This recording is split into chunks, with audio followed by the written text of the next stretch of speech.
আমাদের শোরুমের এক পাশে ছোট একটা একুরিয়াম আমরা অনেকদিন ইউজ করতেছি। একুরিয়ামটা ভিতরে আমাদের কিছু মাছ আছে, খুবই শখ করে পালা এগুলো। অনেক ছোট ছিল যখন ফার্স্ট টাইম আনছি, এখন অনেক বড় হয়েছে। একটা কচ্ছপ আছে উপরে, ওই ফোমটার উপর সবসময় থাকে, ফোমের উপর দিয়ে ঘোরাঘুরি করে এবং উপরে একটা হাত দিলে নেমে যায়। অনেক কিউট কচ্ছপটা। ওরা অনেক সুস্থভাবেই আছে এখানে, অনেক কমফোর্ট ফিল করে, কেননা অনেক কম মাছ, অনেক বড় একটা স্পেস নিয়ে সময় কাটানোর জন্য ওদের এখানে রাখা এবং পালা। দেখতে সুন্দর অনেক, মাঝে মাঝে কিছু খাবার দিই। অনেক কিউট মাছগুলো। এই মাছটা জাস্ট অনেক কিউট আর দেখতে অনেক সুন্দর। এই মাছটা অনেক কিউট, একটু বড় সাইজে ও, কিন্তু অনেক কিউট দেখতে এই মাছটা।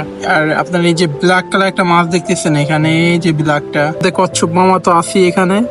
কচ্ছপ মামা সারাদিন উপরে বসে থাকবে, আর যখন একটু ঠান্ডা ফিল পাওয়ার দরকার তখন নিচে চলে আসে।